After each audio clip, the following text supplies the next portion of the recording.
UP के मुख्यमंत्री योगी आदित्यनाथ ने विधानसभा में राज्यपाल के अभिभाषण पर चर्चा करते हुए विपक्ष द्वारा उठाए गए हर मुद्दे का जवाब दिया। यूपी के मुख्यमंत्री ने सपा पर धर्म ग्रंथों की गलत व्याख्या कर हिंदुओं को अपमानित करने का आरोप लगाया। उन्होंने रामचरितमानस को लेकर विवाद पर भी खूब चर्चा की। मुख्यमंत्री आदित्यनाथ ने कहा कि आज हमारे धर्म ग्रंथों की गलत व्याख्या कर हिंदुओं को अपमानित किया जा रहा है। तुलसीदास रचित रामचरितमानस को फाड़ने का काम किया जा रहा है। उन्होंने कहा कि अवधी और बुंदेलखंडी में लिखे गए शब्द ताड़ना का अर्थ देखना होता है, किसी को मारना नहीं। उन्होंने कहा कि ग्रंथ में लिखे गए शब्द शूद्र का भी गलत अर्थ निकाला गया। शूद्र का मतलब श्रमिक से है, किसी जाति से नहीं। उन्होंने कहा कि आज जिसकी मर्जी आए वो हिंदुओं को अपमानित कर रहा है, रामचरितमानस को फाड़ने का काम कर रहा है। अगर यही किसी अन्य धर्म के ग्रंथ के साथ किया गया होता तो ना जाने क्या हो जाता। मुख्यमंत्री योगी ने एक घटना का जिक्र करते हुए कहा कि मैं मॉरिशस में प्रवासी भारतीय सम्मेलन में शामिल होने के लिए गया था।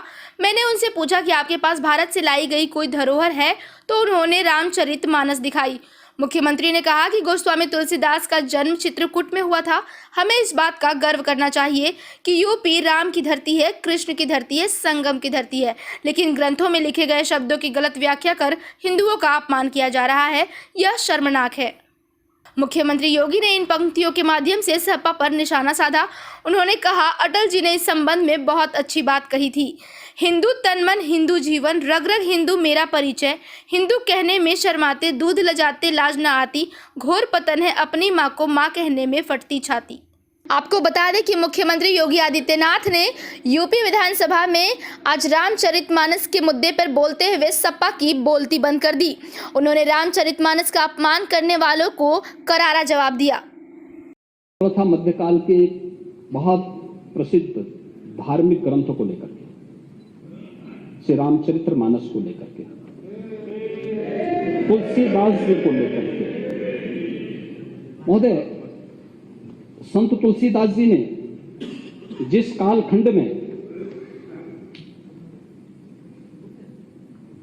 रामचरितमानस की रचना की थी,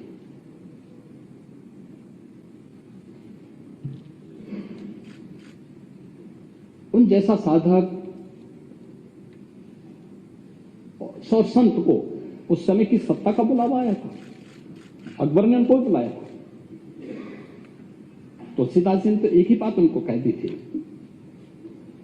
कि हम चाकर रघुवीर के पठियो लिखो दरबार, तुलसी अब का हो गए नर के मन सरदार। बहुत अच्छा संदेश दे दिया था उन्होंने। और उन्होंने कहा, देखिए हमारा तो एक ही राजा है, वो राम है। बाकी राम के अलावा मैं किसी को राजा नहीं मानता। आज भी रामलीलाओं का जो प्रचलन है संत तुलसीदास जी की देन है, समाज को एकजुट करने के लिए। मध्यकाल के उस कालखंड में तुलसीदास जी ने पूरे समाज को एकजुट किया था रामलीलाओं के माध्यम से। और तुलसीदास जी ने उस समय कहा था, बोलो राजा रामचंद्र की। तुलसीदास जी की देन है। लेकिन तुलसीदास जी को और रामचरितमानस जिस प्रकार से कुछ लोगों ने फाड़ने का प्रयास किया, ये जो कृत्य हो रहे हैं,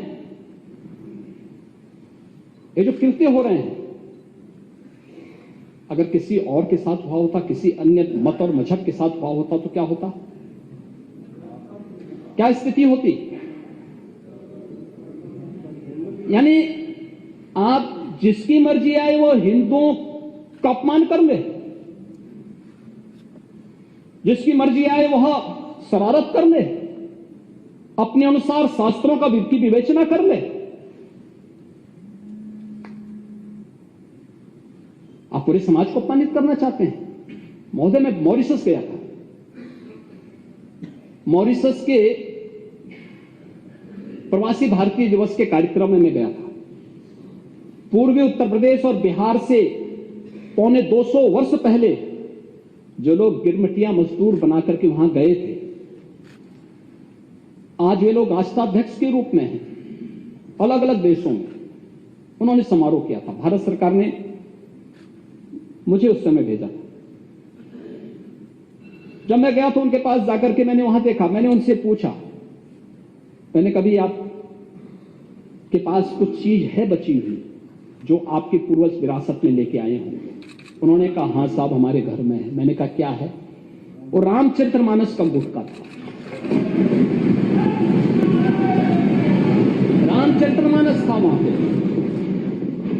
मैंने कहा आप पढ़ना जानते हैं? कहा नहीं, पढ़ना नहीं जानते, लेकिन हमने जो विरासत में सीखा है वही हम उसको याद रखते हैं। शुद्ध भोजपुरी में, अवधी में लोग बोलते हैं और वही मैं बोलना चाहता हूं महोदय।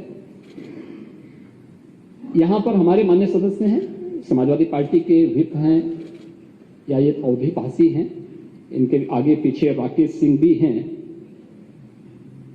हम इस बात को जानते हैं कि रामचरितमानस अवधी में रची गई और अवधी का एक वाक्य है कि भैया इतनी देर से केका ताड़त आहा। आप कुछ बताएंगे इसका अनुवाद क्या है? ताड़त का मतलब क्या है इसमें? क्या मारने से है क्या?